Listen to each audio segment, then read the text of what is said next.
Shalom Godly Family yang dikasihi Tuhan. Pagi hari ini kita akan kembali menikmati teh hangat. Teduhkan hati, hadirkan semangat.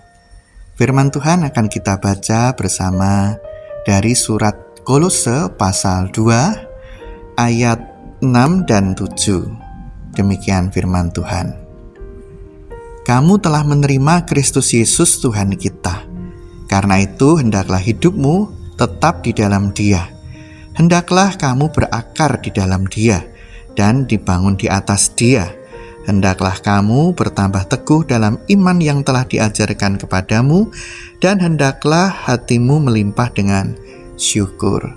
Sampai sedemikian jauh pembacaan firman Tuhan. Diberkati setiap kita yang hidup di dalamnya. Nah, Godly Family yang dikasihi Tuhan, kita bersyukur bahwa kita adalah orang-orang yang sudah menerima keselamatan. Kita tidak hanya sekedar beragama Kristen, tetapi kita tahu benar anugerah dari Tuhan sudah diberikan kepada kita, yaitu keselamatan. Ketika Roh Kudus boleh melahirkan kita kembali menjadi anak-anak Tuhan. Kita bersyukur bahwa keselamatan itu bersifat kekal dan tidak akan hilang. Tetapi sayang sekali kalau kita boleh katakan demikian, bahwa masih banyak orang-orang Kristen yang tidak terlalu memahami atau menyadari hal ini. Banyak orang di sekitar kita yang mungkin masih sekedar beragama Kristen. Harap-harap pendengar saat ini tidak ada yang demikian.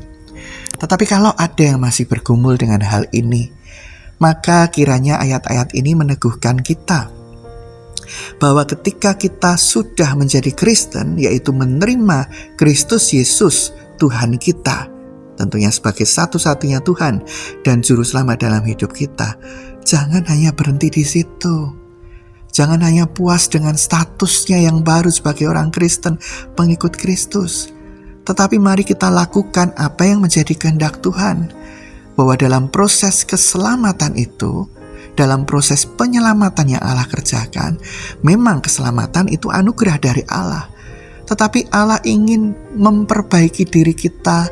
Ada karakter-karakter dalam diri kita yang dilatar belakangi dari keberdosaan kita, harus diubah untuk menuju ke keserupaan dengan Kristus. Oleh sebab itu dinasihatkan di situ, hendaklah hidupmu tetap di dalam Dia. Dilanjutkan, hendaklah hidupmu atau kamu berakar. Nah, ketika kita berakar, menempel pada Kristus itu, maka di sana baru terjadi pertumbuhan rohani. Sifat-sifat karakter Kristus dinyatakan kepada kita, dan biarlah kita juga sudah dimampukan oleh Roh Kudus untuk hidup seperti Kristus, maka kita juga lakukan bagian kita, berjuang untuk mengikuti teladan dari Tuhan Yesus Kristus, sehingga keimanan yang berakar di dalam Dia terus dibangun di atas Dia. Kita semakin hari semakin serupa, semakin hari semakin melakukan apa yang dikehendaki, semakin hari semakin bertumbuh, sehingga kita akhirnya bertambah teguh dengan iman yang sudah kita peroleh, yang sudah diajarkan kepada kita.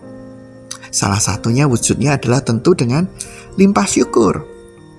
Namun demikian jangan lupa, bersyukur itu juga bukan hanya ucapan bibir kita, bukan hanya dalam doa kita, tetapi syukur yang benar adalah terwujud dari cara hidup kita sehari lepas sehari.